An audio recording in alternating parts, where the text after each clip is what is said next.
नमस्ते। बातचीत के हमारे इस खास कार्यक्रम में आप सबका स्वागत। जैसा आप देख रहे हैं, अखिल स्वामी सर हमारे साथ मौजूद हैं। सर, बहुत स्वागत है आपका। अखिल सर, 2-3 चीजें हैं जो इस समय खूब जिनको लेकर के बातचीत हो रही है, सोशल मीडिया पर लगातार सवाल पूछे जा रहे हैं। एक मामला है जज साहब के घर कैश की बरामदगी, दूसरा मामला है कुणाल कामरा को लेकर के, उधर राणा सांगा का मामला भी जोर पकड़े हुए है। सर, हम जज साहब से शुरुआत करते हैं आपके साथ। जज साहब के यहाँ इतना पैसा मिला, फिर 6 अलग-अलग बार के लोग आकर के सीजेआई संजीव खन्ना साहब के घर पे बैठ गए, धरना दे दिया उन्होंने। उसके बावजूद भी एफआईआर के लिए जो पिटीशन दायर हुई, उसको प्री मैच्योर बता करके और खारिज कर दिया गया। अब उनके ऊपर एफआईआर नहीं होगी, कहा यह गया कि इन हाउस जांच कराई जा रही है, तो इन हाउस जांच के बाद ही कुछ भी पॉसिबल है। सर, ये जज साहब को लेकर के चल क्या रहा है? क्यों आखिर सीजेआई से लेकर के पूरा सुप्रीम कोर्ट और पूरा जुडिशियल सिस्टम जो है वो एफआईआर नहीं कराना चाहता है यशवंत वर्मा पर? क्या इसके पीछे का खेल केवल यशवंत वर्मा जी को बचाया जाना है? जय संविधान। देखिए राम प्रकाश जी, ये भी हो सकता है कि उनको बचाया जाना हो, और ये भी हो सकता है ये मुद्दा उछाला ही केवल इसलिए गया है कि जो लीगल फ्रेटर्निटी के अंदर आपसी प्रतिद्वंदिता है उसको बढ़ाया जाए। देखिए, अगर एफआईआर होगी तो उससे क्या होगा?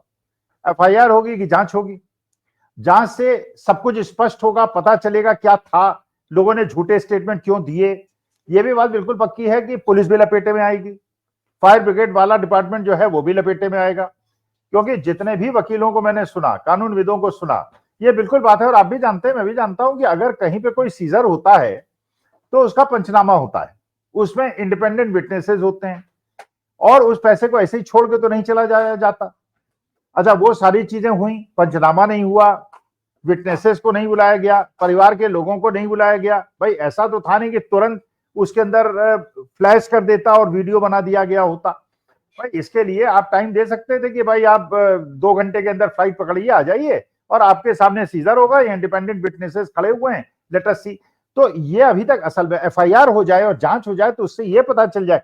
इसका मतलब ये है, देखिए सुप्रीम कोर्ट की आपस की राइवलरी सामने आ रही, और उस राइवलरी में हो सकता है कि पुराने चीफ जस्टिस ऑफ इंडिया के यशवंत वर्मा साहब से बड़े अच्छे संबंध थे कोई। अच्छा, ये भी अभी तक नहीं क्लियर हुआ है कि जो नोट थे वो असली थे कि नकली थे। कुछ कह रहे हैं कि नोट सारे जल गए, कुछ कह रहे हैं नोट बचे थे। वो बचे हुए नोट कहां गए? फायर ब्रिगेड के जो चीफ है कह रहे हैं कि नोट मिले, फिर कह रहे हैं नोट नहीं मिले, फिर वो कहने लगे मुझे कुछ नहीं पता है। तो असल में जो रहस्य है वो इतना ज्यादा है। अब भाई आपको पता ही होगा, एक जस्टिस कर्णन हुआ करते थे। जस्टिस कर्णन जो थे वो दलित जज थे। उन्होंने एक स्टेटमेंट दिया था, उन्होंने कहा था कि जो जुडिशरी है इसके अंदर बहुत ज्यादा भ्रष्टाचार है। और आपको यह भी पता है कि जस्टिस कर्णन 6 महीने जेल में रहे, 6 महीने जेल में रहे, क्योंकि वो दलित थे। यह भी एक कारण हो सकता है। अच्छा, वहां पे आप जेल में रख सकते हैं, तो यहां पे जांच बिठाने से फिर वो बार काउंसिल वहां बैठी हुई है इलाहाबाद के अंदर स्ट्राइक पे, उन्होंने बाइकआउट करना शुरू कर दिया। सारे बार एसोसिएशन जो है वो बार काउंसिल के जो एसोसिएशन है वो कह रहे हैं कि इसमें जांच कराओ। आधे लोग कह रहे हैं कि ये फर्जी केस है, आधे लोग कह रहे हैं सही केस है। लेकिन अगर जांच हो जाएगी, भाई इसमें तो होना क्या चाहिए था? वास्तविकता में जो प्रतिष्ठित वकील हैं, जो भी प्रतिष्ठित वकील 4-5 है, उनकी एक कमेटी बना दी जाए, वो इस मामले की सारी तकनीकी और लीगल जांच करके ये बता दें कि कौन कौन इसमें। लेकिन लपेटे में सुना है इसमें बहुत बड़े बड़े लोग आ रहे हैं, इसलिए इसको दबाया जा रहा है। अब चीफ जस्टिस ने भी तुरंत वीडियो 6 दिन के बाद जारी कर दी जिसमें नोट दिखाए गए। क्या ये बात उसे फायर डायरेक्टर जो थे शर्मा जी, उनको नहीं पता थी? क्या ये पुलिस को नहीं पता थी ये नियम कानून होता है? तो मामला जो है बड़ा रहस्यमय है। और मेरे ख्याल से जो एक कॉलेजियम को खत्म करने का, देखिए भारतीय जनता पार्टी की एक रणनीति है, जिस डिपार्टमेंट को ये खत्म करना चाहती है पहले उसकी विश्वसनीयता को खत्म करती है। इन्होंने रेलवे डिपार्टमेंट की विश्वसनीयता को खत्म किया, हो गया, पैसा नहीं चल रहा, हिसाब नहीं चल रहा, खर्चे नहीं चल रहे, उसके बाद उसे प्राइवेटाइज करना शुरू कर दिया, प्राइवेट ट्रेनें चलनी शुरू हो गई।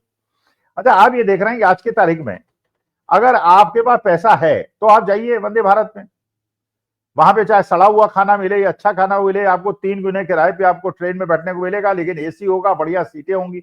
और अगर आप जनरल कंपार्टमेंट में चले जाएंगे तो जनरल कंपार्टमेंट में आप घुस ही नहीं पाएंगे।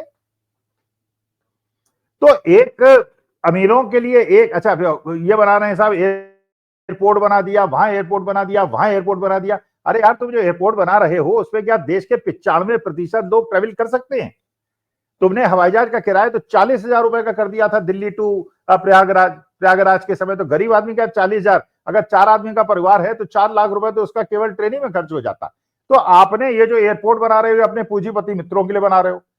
तो देखिए, ये जो मामला है, जो जज साहब का मामला है, वास्तविकता में तो निष्पक्ष लोगों के, जिनका किसी भी जुडिशरी के पद से कोई लेना देना ना हो या इंडिपेंडेंट सिविक बॉडी से, ये ऐसी बात होनी चाहिए। क्योंकि हो सकता है ये बहुत बड़ा षड्यंत्र हो कि इसको कॉलेजियम को खत्म किया जाए और उसके बाद मोदी जी बैठ जाए, अमित शाह जी बैठ जाए, लीडर अपोजिशन को बिठा लें और फिर अपने आरएसएस के लोगों को जज बना दें, और उसके बाद भारत में थोड़ा बहुत न्याय बचा है वो भी न्याय खत्म हो जाए। इसका माने ज्वाइन करो, शाखा ज्वाइन करो, आरएसएस शाखा ज्वाइन करोगे तो तुम्हें जुडिशियरी से मदद मिलेगी। अदरवाइज अभी भी विश्वसनीयता नहीं है। चंचूड़ साहब ने खत्म कर दी, पुराने जजों ने करीब करीब स्थिति काफी ज्यादा खराब कर दी है। लेकिन इसके बाद ये केवल क्योंकि ये जुडिशरी को बदनाम करना चाहते हैं इसलिए एफआईआर लिखेंगे तो जांच शुरू हो जाएगी। इंटरनल इंक्वायरी अभी 6 महीने चलेगी, लोग तब तक भूल जाएंगे। उसके बाद कह देंगे क्योंकि जुडिशरी के अंदर करप्शन बहुत ज्यादा हो गया है, क्योंकि ये कॉलेजियम है। अब आप देखिए सोशल मीडिया के अंदर कॉलेजियम पे कितनी बुरी तरह से प्रहार होना शुरू हो गया। मुझे नहीं पता, मैं कानूनविद नहीं हूं ना, मैं किसी जुडिशियल सिस्टम में बहुत सारे लोगों को जानता हूं, लेकिन मेरे जैसे एक आम आदमी को ये लगता है ये मामला जितना दिख रहा है उससे बहुत ज्यादा गंभीर है। सर, एक तरफ जज साहब पर एफआईआर नहीं होती है और दूसरी तरफ एक कुणाल कामरा साहब के ऊपर जो है लगातार एफआईआर पे एफआईआर हो रही है। उनका गुनाह ये हो गया था भाई कि उन्होंने व्यंग कर दिया, और व्यंग जो है वो सत्ता को बर्दाश्त नहीं है। अब कुणाल कामरा उसमें फंस गए हैं। वो जाकर के दूसरी अदालत से बेल तो ले आए हैं, लेकिन उसके बावजूद फिर उनके ऊपर नई एफआईआर होती जा रही हैं। तो एक तरफ जज साहब हैं, दूसरी तरफ कुणाल कामरा है, एक तरफ जुडिशरी का मामला है, दूसरी तरफ अभिव्यक्ति की आजादी का मामला है। और बड़ी बात ये इंपॉर्टेंट इसलिए हो जाती है सर कि जिस दिन जज साहब एफआईआर के लिए इनकार करते हैं उसी दिन सवेरे इमरान प्रतापगढ़ी के मामले को लेकर के वो कहते हैं अभिव्यक्ति की आजादी की वो वकालत कर देते हैं, और दूसरी तरफ एक व्यंग करने पे कुणाल कामरा के ऊपर एफआईआर पे एफआईआर हो रही है। तो ये चल क्या रहा है, आखिर क्या समस्या है? सरकार को एक एफआईआर ना होने पर कोई कमेंट नहीं आया है और दूसरी तरफ एफआईआर पे एफआईआर करा रही है वही केंद्र की सत्ता में बैठी हुई भाजपा और उनके सहयोगी एकनाथ शिंदे की सेना। भाई आप रामप्रकाश जी खुद बताइए, डॉक्टर मनमोहन सिंह जब प्राइम मिनिस्टर थे और सोनिया जी चेयरपर्सन थी यूपीए की, उस समय बहुत सारे हास्य शो में आपने देखा कि उन्होंने डॉक्टर मनमोहन सिंह का और सोनिया गांधी का किस प्रकार से डिपिक्शन किया। बिल्कुल मनमोहन सिंह को पपेट की तरह दिखाया गया, सोनिया गांधी की हिंदी का मजाक बनाया गया। किया, कोई लूटपुट हुई, कोई एफआईआर हुई, कोई दंगा हुआ, कोई फसाद हुआ, कहीं कोई झगड़ा हुआ, कहीं कुछ नहीं हुआ। क्योंकि देखिए लोकतांत्रिक देशों के अंदर और तानाशाही देशों के अंदर यही अंतर है। आप अमेरिका में जाके बल्कि लोग मजाक उड़ाते हैं, वहां भी स्टैंड अप कॉमेडियंस है, यूके के अंदर भी हैं, फ्रांस के अंदर भी है, और they make a mockery and the president of America also enjoys it. खैर अब नए प्रेसिडेंट ऑफ अमेरिका जो आए वो भी एंजॉय नहीं करते क्योंकि वो भी थोड़े डिक्टेटोरियल टाइप के हैं, लेकिन जो डेमोक्रेसी है उसके अंदर हास्य जो है ये एक प्रकार से, क्योंकि मैं अपनी क्लास में जब था रामप्रकाश जी, मैं खुद अपने को बताऊं, मैं क्लास में कहता था कोई स्टूडेंट है जो मिमिक्री जानता है। एक स्टूडेंट खड़ा हुआ, वो रामपुर का था लड़का, उसने कहा कि साहब मैं मिमिक्री कर सकता हूं। मैंने कहा यार मेरी मिमिक्री करो। सर आपकी मिमिक्री करेंगे आप इंटरनेट में मार्क्स कम कर देंगे। मैंने कहा मैं कोई मार्क्स कम नहीं करूंगा बल्कि 2 मार्क्स एक्स्ट्रा दे दूंगा, तो मेरी मिमिक्री करो। Because I wanted to know as to what are the points and my body gesture which students watch. अगर वो फिर सही में उसने जो मिमिक्री की, मुझे समझ में आया कि जो बात ये कह रहा है बात तो सही कह रहा है, ये मैं इस तरह से करता हूं, this is how I behave, this is how I talk, तो मुझे अपना भी मूल्यांकन करने का उसमें फायदा होता है। तो अगर कोई आदमी आपकी मिमिक्री करे, मजाक बनाए, तो आपको लगेगा ना कि कौन सी ऐसी चीज है जिसको जनता ऑब्जर्व कर रही है, राजनेता के लिए बहुत ज्यादा आवश्यक है। अच्छा, वो जो एक छोटा सा इशू था वो इशू वही खत्म हो जाता, हास्य व्यंग में उछाला जाता। आज की तारीख वो इंटरनेशनल इशू बन गया है। अब ग्रॉक भी उसमें जवाब दे रहा है, इंटरनेशनल मीडिया भी उस पर प्रकाश डाल रही है, वो भी उस पर डिस्कशन और डिबेट कर रही है। तो इसका मतलब यह है कि जो नॉन इशू था उसको आपने इशू बना दिया। आज के तारीख में सारी की सारी डिबेट वहां पे हो रही है। अब यह मानी बात है, अब आपने खुद देखा होगा रजत शर्मा जैसा पत्रकार कुणाल कामरा का समर्थन कर रहा है। क्यों कर रहे हैं राजेश शर्मा? जो इसने ध्रुव राठी ने वीडियो बनाया है, नया वीडियो मैं सुबह देख रहा था, कुछ ही घंटों में 20-25 लाख के व्यूज हो चुके थे उसमें। वो साफ साफ कह रहा है यार कि एक लड़का लड़की की शादी हुई, लड़की जो है उसने अपने माँ बाप को फोन किया कि लड़का जो है ठीक ठीक नहीं करता, वो जाके 2 साल पहले जो शादी हुई होटल में तोड़फोड़ कराए। अरे यार, उस होटल वाले का, उस वेन्यू वाले का क्या लेना देना है यार? वो तो 3 महीने पहले रिकॉर्डिंग हुई थी और उसके बाद तुमने उनके स्टूडियो को तोड़ मारा। अच्छा, इसको जितना ज्यादा आप उछालेंगे, क्योंकि आप देखिए अभी आप जो बात कर रहे थे राणा सांगा की, भाई इस बात पे कहीं कोई इनकार नहीं कर सकता, हिंदुस्तान का एक आदमी इनकार नहीं कर सकता कि राणा सांगा एक योद्धा थे और वीरता से लड़े। इसमें कुंवर सिंह जैसे बिहार के अंदर लड़े थे, वैसे ही राणा सांगा लड़े थे। लेकिन ये क्या कोई भी हिस्टोरियन इस बात को, बल्कि सावरकर इस बात का इनकार नहीं करते अपनी किताब में, ये राणा सांगा ने बाबर को बुलाया था। अच्छा, हो सकता है उनकी स्ट्रैटेजी हो, और ये दिखाया भी गया कि दरबार के अंदर कहा जा रहा है राणा सांगा से कि महाराज ये सोच लीजिए, अगर कहीं बाबर आके जम गया तो क्या होगा। लेकिन उन्होंने उस समय सोचा था कि नहीं, लुटेरा है, आके लूट लाट के चला जाएगा और उसके बाद मैं राजा बन जाऊंगा, मैं अपने हिंदुस्तान में राज्य करूंगा। लेकिन इब्राहिम लोदी को हटाने के लिए उन्होंने किया, और इब्राहिम लोदी को हटा के यहीं पे बाबर जम गया। तो आज के तारीख में अगर औरंगजेब की कब्र तुम खोदोगे तो ये सारी चीजें निकलेंगी। ये सब बताएंगे कि जयसिंह समाई और मान सिंह, ये सब बताएंगे कि जयपुर राजघराना जो है, इन्होंने छत्रपति शिवाजी महाराज के साथ भी धोखा किया था, और इन्होंने अकबर की सेना के साथ लड़के इन्होंने राणा प्रताप के साथ भी युद्ध किया था।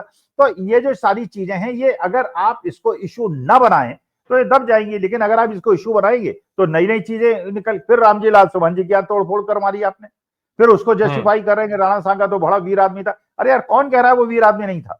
योद्धा था। लेकिन रामजी लाल सुमन जैसे एक राज्यसभा के वयोवृद्ध नेता के घर में घुसकर उसके परिवार से दुर्व्यवहार करना, ये कहां से जस्टिफाई हो गया? फिर वो कुणाल कामरा के वहां पे जिस स्टूडियो में उसने 3 महीने पहले रिकॉर्डिंग कराई थी, उसको तोड़ना पीटना, तो पूरे विश्व के अंदर अपना मजाक बना रहे हैं।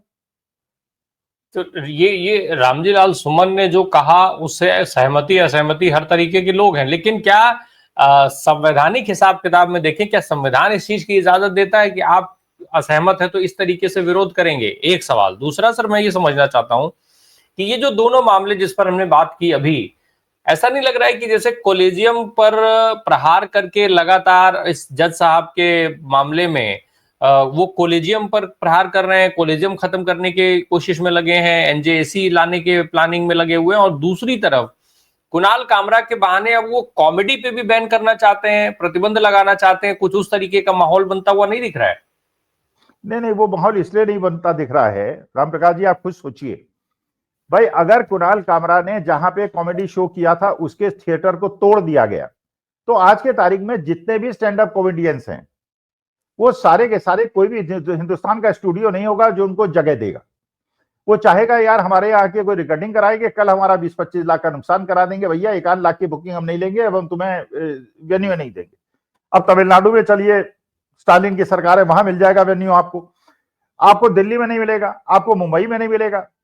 तो बड़े बड़े जगहों पर जहां पे सबसे ज्यादा चलता है वहां पे आपको मिलेगा। यहां तक तो खतरा है। लेकिन कुणाल कामरा को आपको खुद पता है विदेश से कितनी फंडिंग हुई है,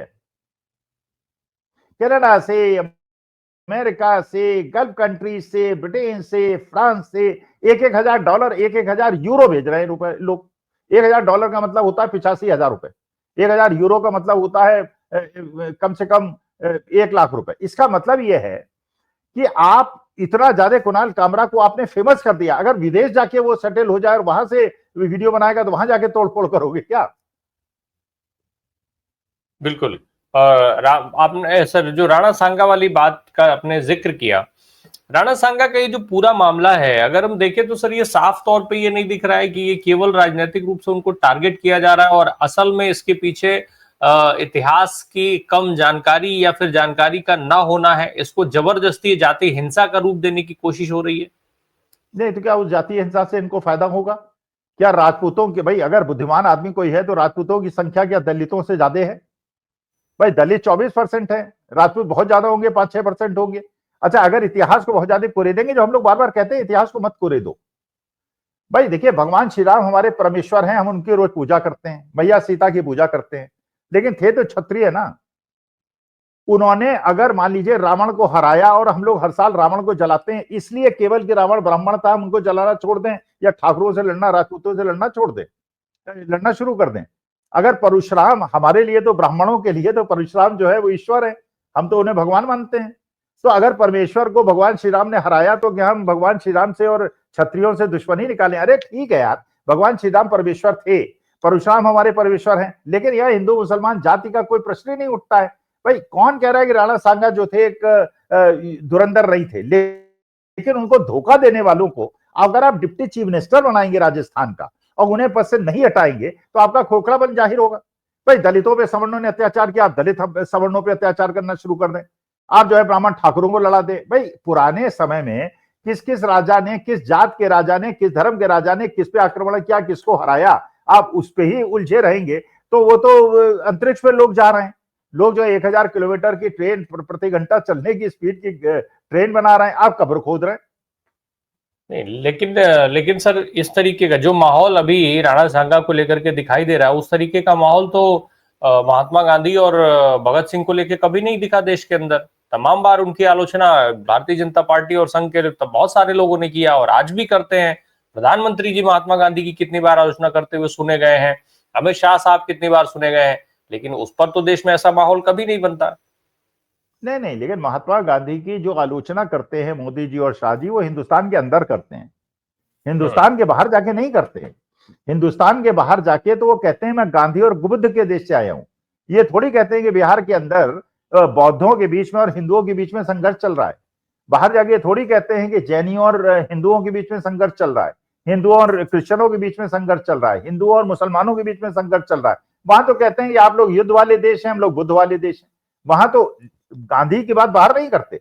अच्छा, बाहर से भी अगर कोई डेलीगेशन आता है, हमने देखा G20 में डेलीगेशन आया, उसको लेके कहां गए? गोडसे की उसमें गए क्या? कहां गए? सावरकर की उसमें लेके गए क्या?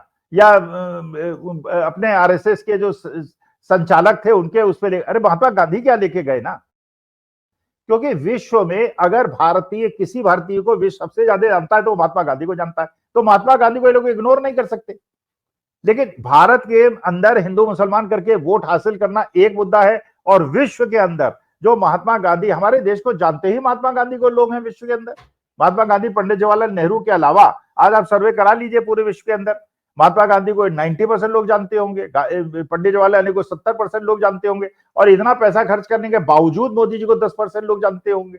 भाई महात्मा गांधी और जवाहरलाल नेहरू का कोई मुकाबला नहीं है, बिकॉज उन्होंने एक अलग प्रकार की थॉट प्रोसेस दी थी और मोदी जी ने अलग प्रकार की थॉट प्रोसेस दी है। मानने वाले इनको भी 10% होंगे, लेकिन वही लोग होंगे जो डोनाल्ड ट्रंप के समर्थक होंगे, जो ये शाई जी पिंग के समर्थक होंगे, जो पुतिन के समर्थक होंगे, जो इजराइल के नेतान्याहू के समर्थक होंगे। लेकिन जो शांति प्रिय लोग हैं, जो कि सर्वधर्म संभाव और वसुधैव कुटुंबकम की बात करते हैं, वो मोदी जी के समर्थक नहीं होंगे, वो गांधी के समर्थक मिलेंगे आप। लेकिन सर वो गांधी का समर्थन करेंगे वो ठीक है, अभी आपने ट्रंप से लेकर के और सारे मामले एक साथ उठा दिए हैं। एक और चीज सर, अब ये पूरे राजनीतिक मामले को किनारे करके व्यापारिक मामले पर आर्थिक हिसाब किताब में आ जाते हैं। जरा एक वो चीज समझ लें आपसे बस, इस पूरे कंटेस्ट से अलग, ट्विटर के जो मालिक हैं, एक्स जो अब हो गया है, एक्स के जो मालिक है एलन मस्क साहब, उन्होंने अपनी एक्स को बेच दिया है। क्या वजह देख रहे हैं आप, क्यों बेचा उन्होंने आखिर? क्या, क्योंकि वो तो ठीक ठाक चल रहा था। नहीं, ये तो देखिए कारण उनको पता होगा कि उसके पीछे क्या रणनीति है, क्या वो करना चाहते हैं। अब भाई आपको पता है कि जो हिंडनबर्ग था उसने भी अपनी, इन्होंने बेचा है वो अपनी ही कंपनी को, अपनी ही दूसरी कंपनी को उन्होंने अपनी एक कंपनी बेच दी है, तो जरा उसके पीछे का क्या लॉजिक है, मैं वो केवल दर्शकों के लिहाज से समझना चाहता हूँ। नहीं नहीं, देखिए वो लॉजिक तो ये होता है, देखिए हिंदुस्तान के परिप्रेक्ष्य में क्या होता है वो मैं आपको बताता हूं। मान लीजिए हिंदुस्तान के अंदर अनिल अंबानी साहब की 4 कंपनियां हैं। अच्छा, 2 कंपनियां जो हैं वो लिस्टेड हैं और 2 कंपनियां जो हैं प्राइवेट लिमिटेड हैं। वो करते क्या है लोग कि लिस्टेड कंपनियों को तो सुखाते हैं, उसमें तो प्रॉफिट कम करते हैं, जो प्राइवेट लिमिटेड कंपनियां उनको फायदा बढ़ाते हैं। जब प्राइवेट लिमिटेड कंपनी का फायदा होता है तो उसे किसी के शेयर नहीं करना पड़ता, वो पूरा का पूरा अनिल अंबानी साहब का चला जाता है। जो लिस्टेड कंपनियां होती हैं उनके प्रॉफिट कम हो जाते हैं, वो सिक हो जाती हैं, गवर्नमेंट उसको सीज कर लेती है, ऋण माफ कर देती है, शेयर होल्डर्स का पैसा डूब जाता है। लेकिन अनिल अंबानी साहब की लिस्टेड कंपनी बंद हो जाती है, लेकिन प्राइवेट कंपनी में क्योंकि फायदा हो जाता है, तो एक तरफ तो वो हजारों लाखों करोड़ों कमाते हैं और निवेशकों के पैसे डूब जाते हैं। तो अब ये जो कंपनी का आपस में ट्रांसफर किया गया है, इसका मकसद क्या है? टैक्स सेविंग भी हो सकता है। भाई देखिए, हमारे हिंदुस्तान के परिप्रेक्ष्य से जानते हैं ना, मान लीजिए एक कंपनी में 100 करोड़ का लॉस है, दूसरी कंपनी में 100 करोड़ का प्रॉफिट है, मर्ज कर दीजिए आप। 100 करोड़ का लॉस हो,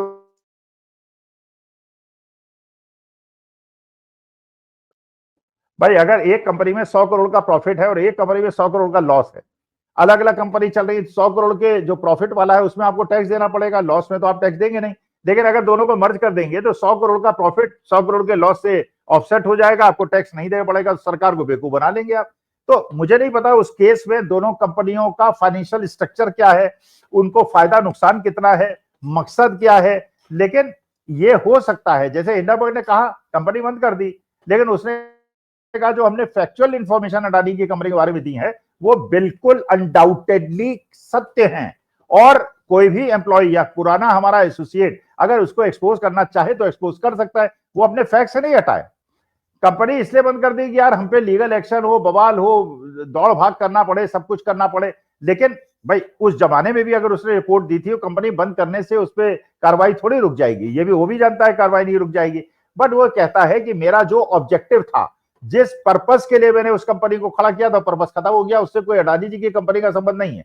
जो ये इस टाइप की कंपनीज होती है वो एक मैंडेट के साथ आती है, उसके जो शेयर होल्डर्स है कहते हैं 10 साल के लिए कंपनी बनाएंगे, हम पैसा लगाएंगे, 10 साल में पैसा कमाना, सब में बांट देना, उसके बाद 10 साल के बाद कंपनी बंद कर देना। तो अडानी जी का मामला ऐसा नहीं है कि हिंडनबर्ग के लिए बहुत बड़ा मामला है, विश्व के लिए बहुत बड़ा मामला है, लेकिन उनका एक मैंडेट था, उसके बाद उन्होंने अपनी कंपनी को बंद कर दिया। लेकिन अपनी बात पे वो स्टैंड करता है कि जो उसकी फाइंडिंग थी वो फाइंडिंग सही थी।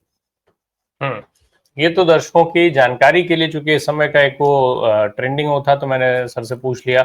बाकी जो बात हम कुणाल कामरा और इन सारी चीजों में कर रहे थे, एक माहौल कुछ अजीब तरीके का बनता जा रहा है। एक तरफ कोलेजियम सिस्टम पर सरकार जो है वो बिल्कुल आक्रामक रवैया अपनाए हुए है। एनजेएसी की वकालत खुद जगदीप धनखड़ साहब कर रहे हैं, उपराष्ट्रपति जी ने मोर्चा संभाल रखा है। दूसरी तरफ कुणाल कामरा के मामले में साफ तौर पर दिख रहा है कि कॉमेडी ने बहुत जो है वो जबरदस्त असर दिखाया है, और अब उसका कॉमेडी पर क्या असर होगा ये मुझे लगता है कि देखने वाली बात होगी। कुछ इंतजार करना पड़ेगा। बहुत बहुत धन्यवाद अखिल सर हमसे बात करने के लिए। उसमें एक और नहीं सुनिए, कुणाल कामरा इतना ज्यादा आज की तारीख में यूथ के बीच में और पढ़े लिखे मूर्खों की बात नहीं कर रहा हूँ, पढ़ो लिखों के बीच में इतना पॉपुलर हो गया है, अगली बार अगर मोदी जी के खिलाफ वाराणसी से इलेक्शन लड़ जाएगा तो जीत जाएगा। Thank you sir, thank you. आपने हम लोग जाएंगे कन्विंसिंग करने कुणाल कामरा।